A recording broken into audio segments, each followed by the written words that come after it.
Hello students, welcome to the channel study with Gir sisters. Okay, हमने chapter 21 start किया था logarithm, और हमने क्वेश्चन नंबर 5 तक कंप्लीट कर लिया था। नहीं, क्वेश्चन नंबर 5 का 1 to 4 तक हमने कंप्लीट कर लिया था। तो आज की इस वीडियो में क्वेश्चन नंबर 5 से स्टार्ट करने वाली हूँ, 5 से स्टार्ट करने वाली हूँ। तो आप वीडियो में अंत तक बने रहिए ताकि सारे सोल्यूशन आपको इजली समझ में आ जाए। और वीडियो अपलोड नहीं हो रहा था कुछ दिनों से बिकॉज फेस्टिवल चल रहा था, तो उसके I am so sorry for that. And चलो स्टार्ट करते हैं। Question number log base b3a multiply log base b3 नहीं होगी, b क्यूब है, b का power 3a multiply log c cube, c का power 3b multiply log a cube c equals 1/27।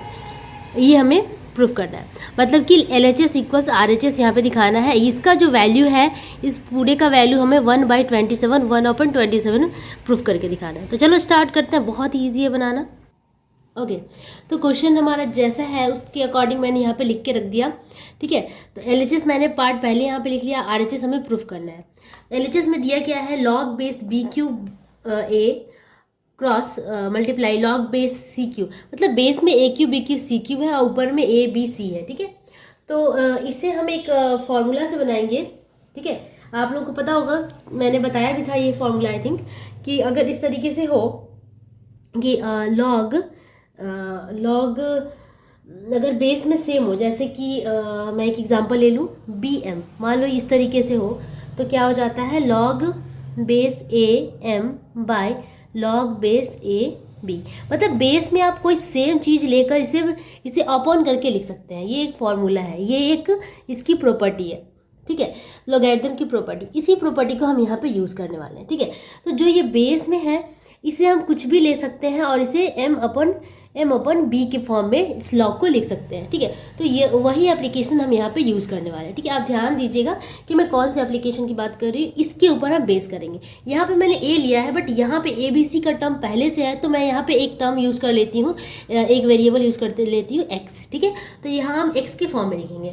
तो उसे हम किस तरीके से लिख सकते हैं कि लॉग a बेस में हमने x ले लिया divided log base x b cube. ठीक है, इस तरीके से हमें सबको एक्सपेंड कर देना है। ठीक है, log base x b by log base x c cube multiply log base x c multiply upon log base x a cube.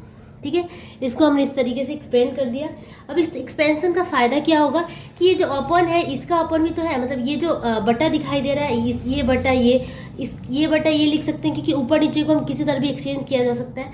तो हम क्या लिख सकते हैं, लॉग बेस एक्स ए को हम एक तरफ ले लेंगे, इस ए को मैं यहाँ इसके नीचे ले लेती हूँ, इसके नीचे मैं इस ए वाले को ले लेती हूँ, बी के नीचे बी वाले को और सी के नीचे सी वाले को। Okay, log base X A cube multiply log base X B वाला कहाँ है, ये है, तो इसे हम लिख लेंगे log base X B cube multiply log base X C by C वाला ये है, तो इसे हम यहाँ लिख लेंगे log base X C cube. ठीक है, अब A cube B cube C cube वाला टर्म एक साथ आ गया। ठीक है, अब वापस से हम इस एप्लीकेशन को यूज़ कर सकते हैं। कैसे, बेस सेम होता है तो इसे हम इस तरीके से घुमा के लिख सकते हैं, मतलब जब हमारे पास ये था तो हमने यहाँ लिख लिया, बस जब हमारे पास ऐसा है तो हम इस तरीके से इसको चेंज कर सकते हैं। तो बस इसी को फिर से यूज़ करते हैं हम।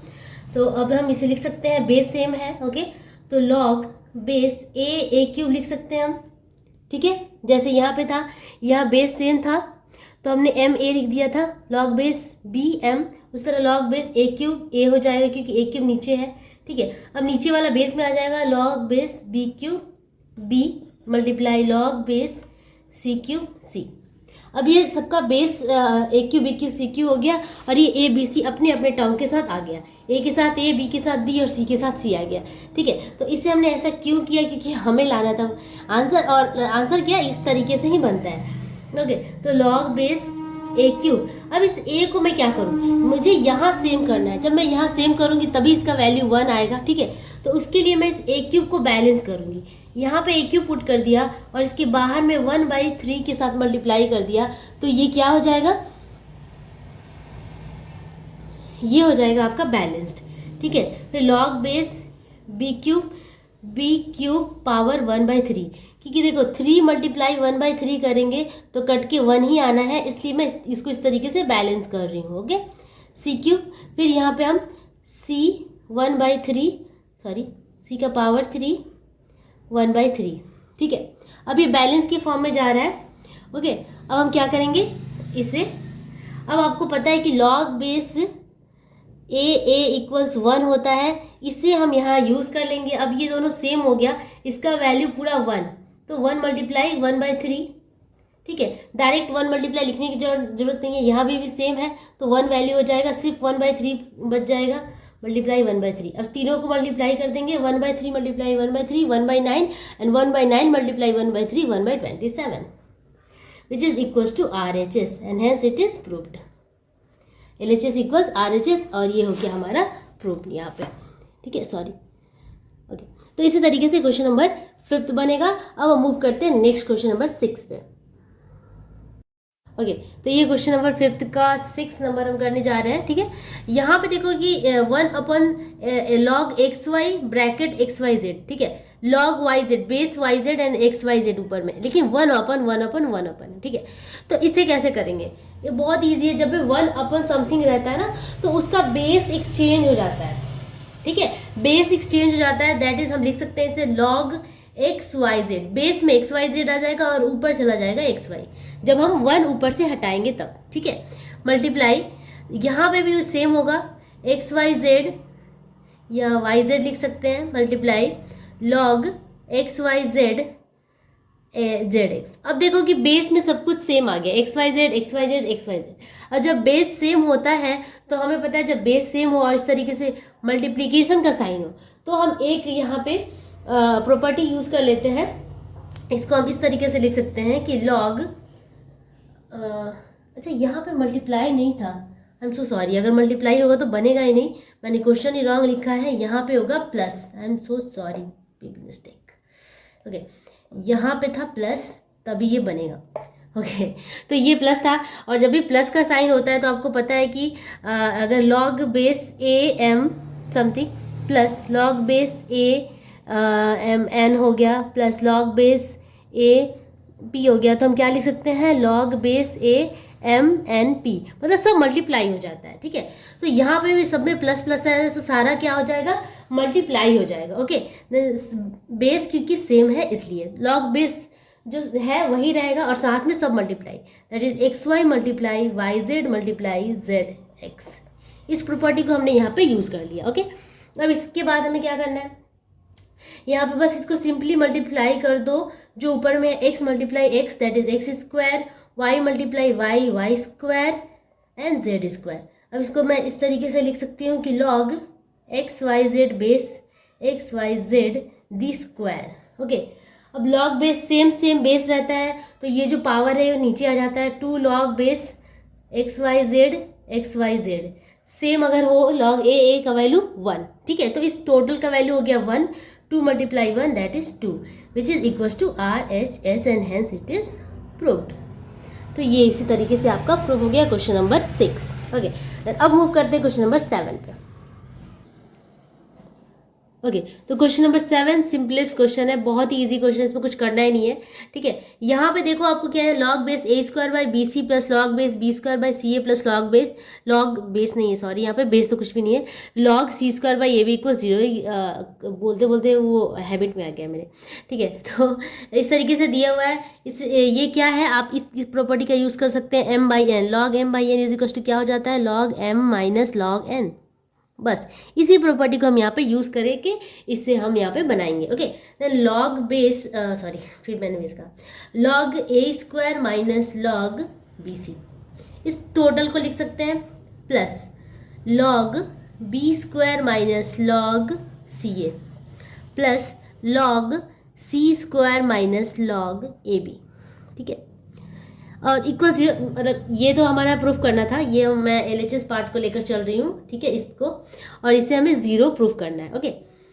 Log A² minus log BC है, ठीक है। अब इसे हम क्या करेंगे, इसके जो ब्रैकेट्स है उसे हम पहले तो तोड़ लेते हैं, या फिर आप अलग अलग सबको एक साथ लिख सकते हैं, जैसे A² B² और C² वाले टर्म को एक साथ ले लिया मैंने इस तरीके से, log A² plus log B² plus log C², क्योंकि सबके आगे प्लस है तो लॉग C², इसको एक साथ रख लो, प्लस अच्छा, बीच में अगर प्लस ना लेकर हम यहाँ पे माइनस कॉमन ले सकते हैं, क्योंकि सबके आगे माइनस है। Minus log B C, minus log C A, minus log A B. तो यहाँ पे प्लस ना लेकर मैं माइनस कॉमन ले लूँगी और एक ब्रैकेट दूंगी, log B C plus log C A plus log A B.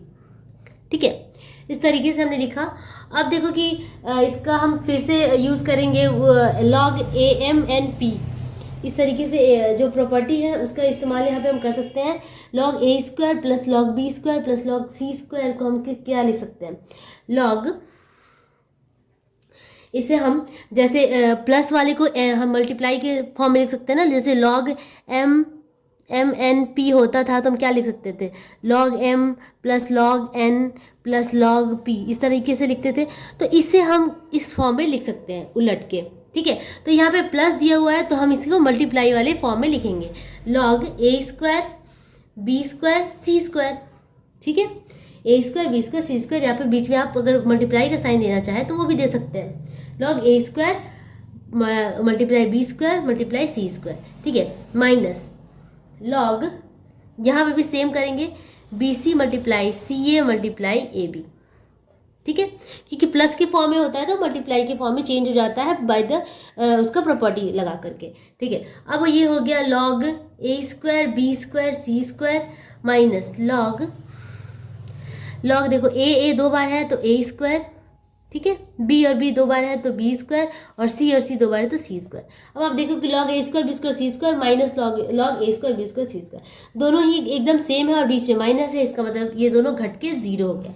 ठीक है, दैट इज आ गया ये equals to R H S and hence it is proved, L H S equals R H S. Okay, तो इसी तरीके से आपका क्वेश्चन नंबर 7 भी बन गया।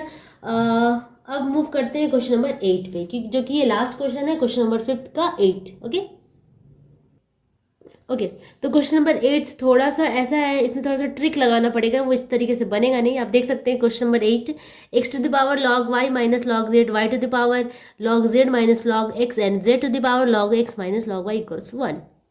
तो सबसे पहले L H S R H S यहाँ से ना लेकर हम यहाँ पे पहले लॉग की प्रॉपर्टी यूज़ करके बोथ साइड्स हम लॉग ले लेंगे। ठीक है, taking log both sides. Okay, taking log both sides. ठीक है, अब दोनों तरफ हम क्या कर लेंगे, लॉग ले लेंगे, दैट इज लॉग एक्स, पूरा ब्रैकेट में कर देती हूँ मैं, X log Y minus log Z multiply Y to the power log Z minus log x multiply Z to the power log x minus log Y. ठीक है, तो ये पूरा हमने लॉग ले लिया, यहाँ पे ले लिया लॉग 1। ठीक है, लॉग 1। अब यहाँ पे हमने यहाँ से अब हम यूज़ कर सकते हैं कि now L H S becomes this and R H S becomes this, then L H S हमारा एल एच एस इक्वल्स क्या हो जाएगा, लॉग दिस। ठीक है, पूरा log x to the power log Y minus log Z multiply Y to the power log Z minus log x multiply Z to the power log x minus log Y. ठीक है, और are H S हमारा हो गया क्या, are H S log 1। Okay, तो अब पहले हम एल एच एस का काम कर लेते हैं, बाद में हम आर एच एस के बारे में सोचेंगे। तो इस तरीके का क्वेश्चन है, लॉग हमने यहाँ पे ले लिया। ओके, अब आप ध्यान से देखो कि ये जो दिखने से कैसा लग रहा है कि log A multiply B multiply C, अगर इस टोटल को मैंने ए ले लिया तो log A multiply B multiply C को हम क्या लिख सकते हैं, log A plus log M plus log B plus log C, plus के फॉर्म में आ जाता है। तो बस इसको प्लस के फॉर्म में चेंज कर देना है। मैं एक बार और रिमाइंड कराना चाहूँगी कि जैसे लॉग एम एन पी होता था तो हम क्या लिख सकते थे, log M plus log N plus log P, इस तरीके से लिखा जाता था। यही प्रॉपर्टी मैं यहाँ यूज़ करने वाली हूँ। तो लॉग को अलग अलग बांट के लिखेंगे, लॉग एम दैट इज ये X to the power log Y minus log Z. ठीक है, log A plus log M plus log N की जगह पे ये पूरा है, Y to the power log Z minus log X plus log z to the power log x minus log y। ठीक है, मतलब हमने इसको इस फॉर्म में चेंज कर दिया, log m plus log n plus log p के फॉर्म में। ठीक है, अब इसको इस फॉर्म में चेंज करने के बाद हमें क्या फ़ायदा होगा, आगे हमारा log है और log x to the power something हो गया, तो जब पावर जो होता है वो इधर जंप कर जाता है साइड में और वो मल्टीप्लिकेशन में चेंज हो जाता है। तो ये जो पूरा पावर है log y minus log z ये मल्टीप्लाई में चेंज हो जाएगा, नीचे कूद के आ जाएगा इस डायरेक्शन में यहाँ पे। ठीक है, तो इसको लिखेंगे log y minus log z, ये आ गया नीचे। अब जो log x बचा हुआ ये यहाँ पे साइड में रहेगा। ठीक है, उसी तरीके से सेम यहाँ पे भी log z minus log x और ये हो गया आपका log y plus log x minus log y और ये आपका log z यहीं पे बैठा रह गया। ओके, तो इस तरीके से हमने प्रॉपर्टी यूज़ करके यहाँ पे कर लिया। अब इसके बाद का स्टेप क्या होगा, log y minus log z, log y minus log z। Okay, next step में कोई लॉग की प्रॉपर्टी में यूज़ नहीं करने वाली, इसको अलजेब्रिक फॉर्म में अगर बनाए तो भी ये बन जाएगा, तो डायरेक्टली इसे उसी तरीके से बनाते हैं। log इसको मल्टीप्लाई कर देते हैं अंदर, log x into log y, log x into log y हो गया minus log x into log z plus log इसको इससे multiply log y into log z minus log x into log y। देखो जो अल्फ़ाबेटिक होता है वैसे लिखा जाता है, ये नहीं कि log y पहले लिख दिया log x बाद में लिखा, अल्फ़ाबेटिक फॉर्म में लिखा जाता है log x into log y plus log x into log z plus sorry यहाँ पे माइनस होगा क्योंकि यहाँ माइनस है, minus log y into log z। ठीक है, अब हम देखते हैं कि कुछ कटने वाला है क्या, log x log y कहीं है, log x log y यहाँ है और आगे माइनस है तो ये पूरा कट जाएगा, minus log x log z, x z यहाँ है और ये प्लस में है, प्लस माइनस कट जाएगा पूरा, log y into log z minus log y into log z। तो ये जो पूरा है ये कट के आ गया 0। ओके, देन हमारा LHS बिकम्स LHS 0। ठीक है, LHS मिल गया 0। अब RHS को देखते हैं, RHS में क्या था log 1 और log 1 का जो वैल्यू होता है वो हमेशा क्या होता है 0 के बराबर होता है, and hence we have LHS equals RHS and hence it is proved. ठीक है, तो इसी तरीके से आपका क्वेश्चन नंबर 8 भी हमने यहाँ पे प्रूफ कर दिया। ठीक है, तो होप आप लोगों को समझ में आ गया, सोल्यूशन 5th सोल्यूशन पूरा कंप्लीट हो गया और ये काफ़ी इंपॉर्टेंट पार्ट था इस चैप्टर का। क्वेश्चन नंबर 5th का जो जितने भी क्वेश्चंस थे इसमें ये सारे बहुत इंपॉर्टेंट है और इसमें सारी प्रॉपर्टीज़ यूज़ हो रही है। ये आपको आगे भी इसका यूज़ आएगा जब आप लोग और आगे पढ़ाई करोगे साइंस लेकर के, तो आप इसको अच्छे से कीजिए और अगर कोई कन्फ्यूज़न हो तो प्लीज़ कमेंट में ज़रूर बताइए। ठीक है, नेक्स्ट क्लास में या फिर नेक्स्ट वीडियो में मैं अब नेक्स्ट जो क्वेश्चन 6 से स्टार्ट करेंगे, तब तक के लिए आप प्रैक्टिस करते रहिए और हो सके तो प्लीज़ हमारे चैनल को सब्सक्राइब कीजिए ताकि सारे नोटिफिकेशन आपको मिलते रहे। Okay, then keep practising, bye bye.